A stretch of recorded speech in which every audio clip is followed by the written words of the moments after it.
Cette bonne nouvelle, la perliculture retrouve sa place dans l'économie polynésienne. Elle redevient le premier secteur exportateur avec 52% des bénéfices des exportations locales. Le prix de la perle au gramme a plus que doublé en un an, passant ainsi de 300 à 800 francs. Une réelle opportunité pour les professionnels du secteur, mais pour combien de temps?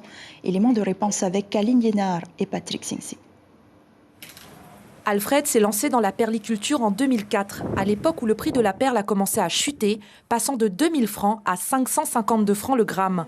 En 2019, 420 000 nacres ont été greffés ici. L'année dernière, seulement 140 000. Alors forcément, cela fait moins de perles à l'export. 17 tonnes en 2021 contre 8 tonnes l'année dernière. Les prix augmentent, c'est tout simplement le mécanisme de l'offre et la demande que nous constatons.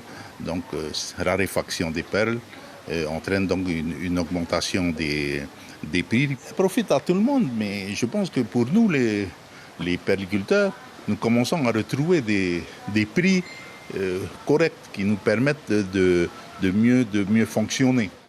Une meilleure professionnalisation du secteur, c'est justement l'objet d'une loi de pays adoptée en 2017. Un an et demi plus tard, des comités de gestion sont mis en place dans les îles et le Conseil de la perliculture est créé.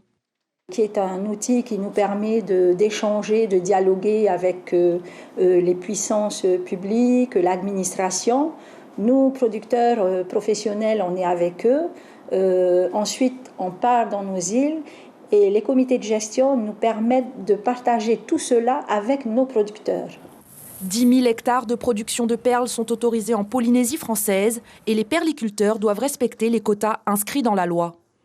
Il a été décidé avec le Conseil de la perliculture de le fixer à 2500 perles à l'hectare et c'est effectif à partir de cette année. Donc il est possible que ça a un effet, on va dire, de frein pour cette augmentation de la production.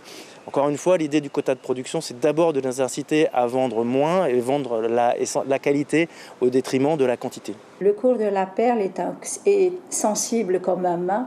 Aujourd'hui, on a un cours où on vend mieux la perle, c'est-à-dire aux alentours de 800-900 francs le gramme. Forcément, les acheteurs vont venir pour faire un stock. Mais ça ne veut pas dire non plus que ça va rester à ce prix-là. Et c'est à nous à être professionnels de manière à respecter la loi et de ne pas produire comme des malades. Les Tuamotu-Gambier font face à un autre problème, moins d'essaims de nacre, donc moins de perles à exporter dans les mois à venir. Le prix de la perle risque donc de rester en hausse. L'information en continu sur Polynésie la première, Internet et réseaux sociaux.